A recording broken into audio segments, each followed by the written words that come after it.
Hello friends, ಸುಕುಮ್ ಅಡುಗೆ ಮನೆಗೆ ಸ್ವಾಗತ.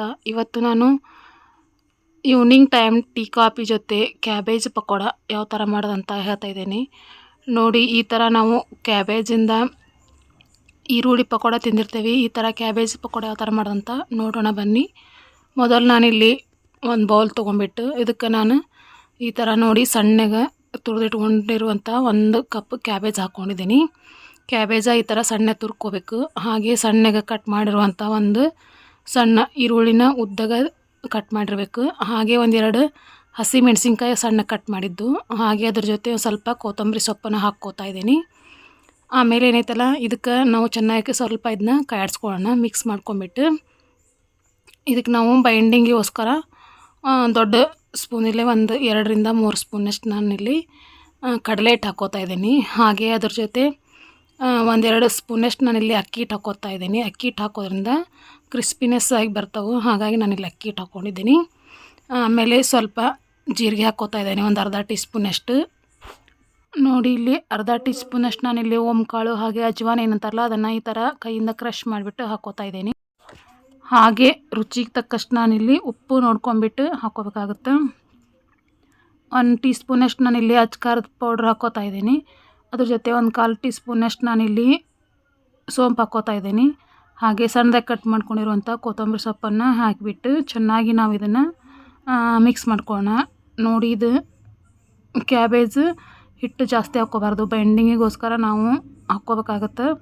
ಇದರಲ್ಲಿ ನೀರಿನ ಅಂಶ ಇರೋದ್ರಿಂದ ನಾವು ನೀರು ಹಾಕ್ಕೊಳ್ಳೋ ಅವಶ್ಯಕತೆ ಇರೋದಿಲ್ಲ. 1-2 ಟೀ ಸ್ಪೂನಷ್ಟು ಎಣ್ಣೆ ಬಿಸಿ ಮಾಡಿಬಿಟ್ಟು ಹಾಕ್ಕೊಂಡು ಇದನ್ನು ನಾವು ಚೆನ್ನಾಗಿ ಕಾಯಿಸ್ಕೊಳ್ಳೋಣ.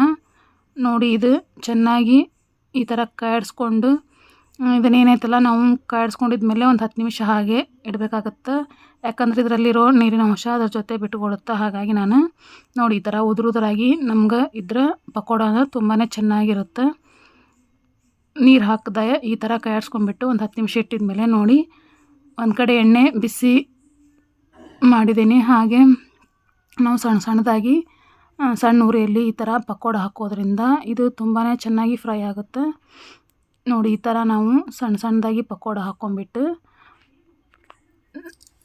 ಇದು ಈವ್ನಿಂಗ್ ಟೈಮ್ ಟೀ ಕಾಫಿ ಜೊತೆ ತುಂಬಾ ಚೆನ್ನಾಗಿರುತ್ತೆ. ಹಾಗೆ ಮಳೆಗಾಲದಲ್ಲಿ ಸಾಯಂಕಾಲ ಮಳೆ ಬಂದಾಗ ಈ ಥರ ನಾವು ಬಿಸಿ ಬಿಸಿಯಾಗಿ ಪಕೋಡನ ಮಾಡ್ಕೋಬೋದು. ನೋಡಿ, ಇದು ಸ್ವಲ್ಪ ತಿರುಗಿಸಿ ಹಾಕ್ಕೊಂಬಿಡೋಣ 2 ಕಡೆ. ಇದು ಸಣ್ಣ ಉರಿಯಲ್ಲಿ ಬೇಯಿಸೋದ್ರಿಂದ ತುಂಬ ಚೆನ್ನಾಗಿ ಫ್ರೈ ಆಗುತ್ತೆ. ನೋಡಿ, ಈರುಳ್ಳಿ ಪಕೋಡ ತಿಂದಿರ್ತೀರ, ಈ ಥರ ಸ್ವಲ್ಪ ಡಿಫ್ರೆಂಟಾಗಿರೋ ಕ್ಯಾಬೇಜ್ ಇದ್ದಾಗ ಈ ಥರ ಕ್ಯಾಬೇಜ್ ಪಕೋಡನ ಒಂದು ಸಾರಿ ಟ್ರೈ ಮಾಡಿ ನೋಡಿ ಎಷ್ಟು ಚೆನ್ನಾಗಿರುತ್ತಂತ. ಇದು ಸ್ವಲ್ಪ ಸಣ್ಣ ಉರಿಯಲ್ಲಿ ನಾವು ಬೇಯಿಸ್ಕೋಬೇಕಾಗತ್ತೆ. ನೋಡಿ, ಈ ಥರ ತಿರುಗಿಸಿ ಹಾಕ್ಕೊಂಡ್ರೆ ಇದು ಸ್ವಲ್ಪ ಕಲರ್ ಚೇಂಜ್ ಆಗಬೇಕು ಅಲ್ಲಿವರೆಗೂ. ನೋಡಿ, ಈ ಥರ ಕಲರ್ ಚೇಂಜ್ ಆದಮೇಲೆ ನಾವು ಇದನ್ನು ತೆಗೆದಿಟ್ಕೋಬೇಕಾಗತ್ತೆ. ಒಂದು ಪ್ಲೇಟಿಗೆ ಇದನ್ನು ನಾನು ಇಲ್ಲಿ ತೆಗೆದಿಟ್ಕೋತಾ ಇದ್ದೀನಿ. ನೋಡಿ ಯಾವ ಥರ ನಮ್ಗೆ ಕ್ಯಾಬೇಜ್ ಪಕೋಡ ಅನ್ನೋದು ರೆಡಿ ಆಯ್ತಂತ. ಈ ಥರ ಒಂದ್ಸರಿ ಟ್ರೈ ಮಾಡಿ ನೋಡಿ.